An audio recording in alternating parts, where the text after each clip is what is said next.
है अला इन्ना औलिया अल्लाह ला खौफुन अलैहिम वला हुम यहज़नून।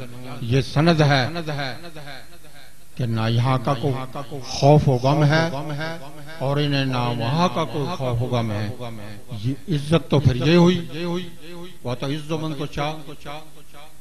तो भाई किसी के करीब बैठे कुछ हासिल करें, एक दूसरे से बहस न करें कि तू ऐसा है, तू मुनाफिक है, तू फलाना है, तू वाबी है, तू देवबंद है, तू बरेलवी है। छोड़ो इन बातों को। इस्लाम का ये ऐसे कहते नहीं है कि ऐसा करो। इस्लाम तो पुरअमन और अमन का नाम इस्लाम है, ना कि एक दूसरों को मारो लड़ो। मुझे क्या जरूरत है किसी को बुला के मैं ये पूछूं कि तू क्या करता है? ये नहीं मैं कह सकता। हाँ, उसकी इस्लाह जरूर करो। यानी बुरे लोगों से कभी नफरत ना करो, बुरे लोगों से प्यार करो।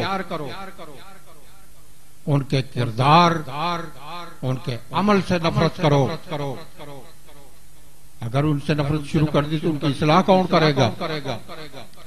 तो भाई हर चीज को सोच समझ के कदम उठाना चाहिए। इस्लाम ने हमें, जब हम इस्लाम में दाखिल हुए तो दो चीजें हमें बड़ी मिली हैं और मैं उन पे गौर करता रहता हूँ, क्योंकि अल्लाह तबारक तआला का फरमान है सजा और जजा। जब सजा और जजा हमारे लिए मुकर्रर हो चुकी है तो हमें क्या जरूरत है किसी को मारे हम और गाली गलोच करें? ये कोई इस्लाम का दर्स नहीं है हमें। क्यों? आपका काम है उसे बता जाना। अगर उसके दिल में आए तो बेहतर है, फिर भी उससे प्यार करें आप, क्योंकि मखलूक इलाही है, औलाद आदम है, हम सारे औलाद आदम हैं। अब ये कुरान हकीम का इरशाद है कि मेरा जिक्र कसरत से करो। ये तो हम मुसलमान, क्योंकि हम कुरान हकीम को मानते हैं, हिंदू तो नहीं मानते कुरान हकीम को। गुरु नानक साहब फरमाते हैं कलमा पढ़ूं तो कल पढ़े, यानी जब मैं कलमा पढ़ता हूँ तो मुझे सुकून मिलता है। अला बा जिक्रिल्लाह तत्मइन्नुल कुलूब, खबरदार अल्लाह का जिक्र ही दिलों को तस्कीन बख्शता है।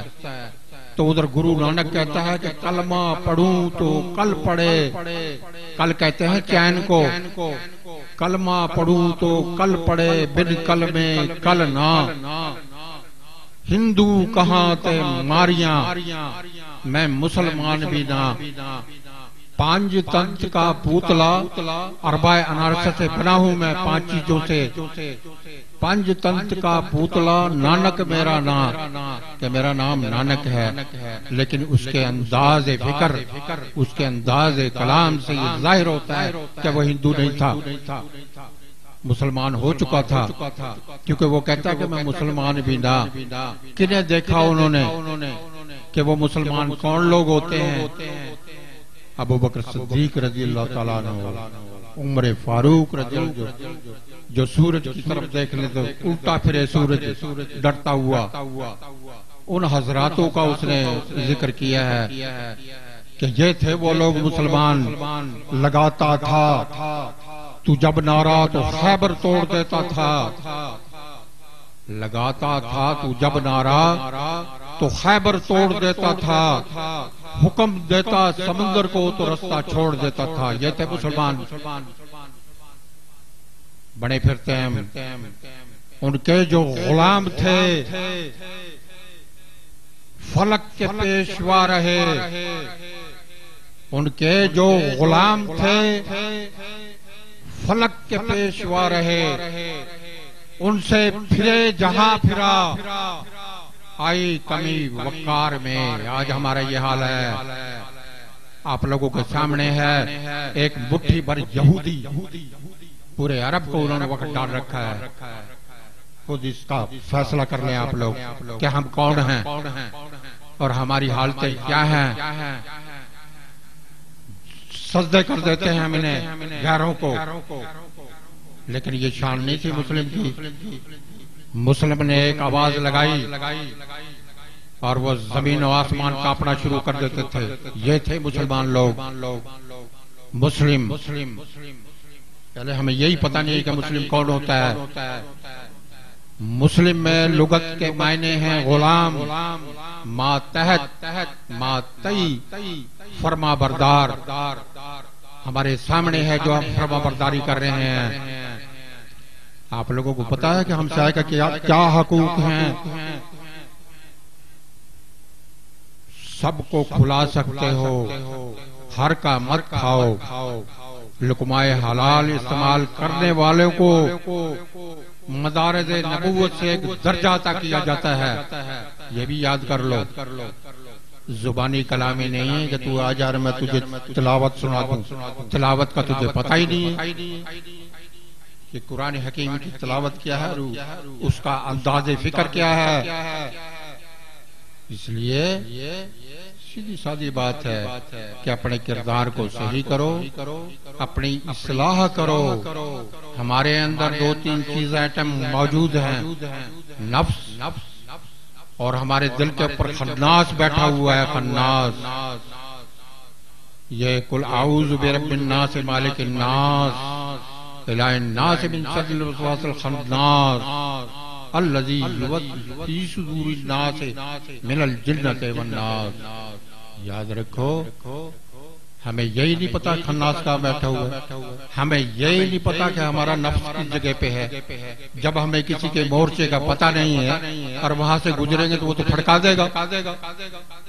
पहले इसकी मालूमात हासिल करो कि नफ्स कहाँ रहता है और हमने इससे कैसे जहाद करना है। ये कौन कौन सी प्यारी बोलियां बोलता है, इसकी तो तुम्हारी बोलियां समझ में नहीं आएंगी अगर एक तान भी बाकी है नफ्स की। नफ्स से अम्मारा, नफ्स से लौम्मा और नफ्स से मुतमइन्ना।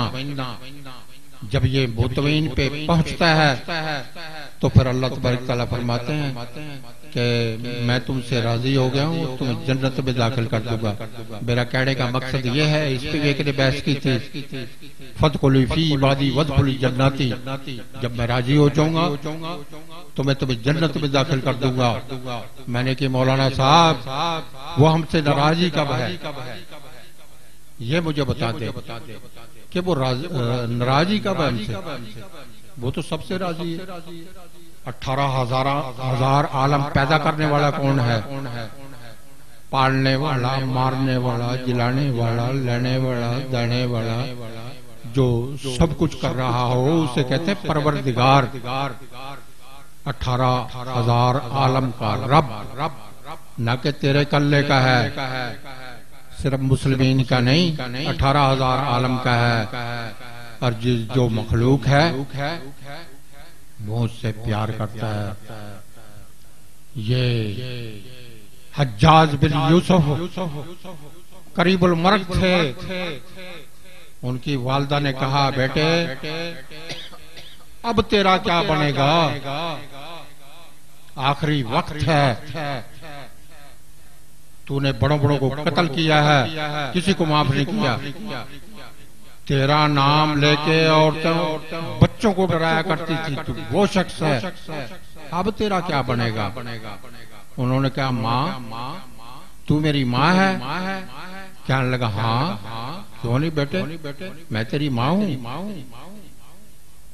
तुम माँ, अगर तुझे ये अख्तियारात दे दिए जाएं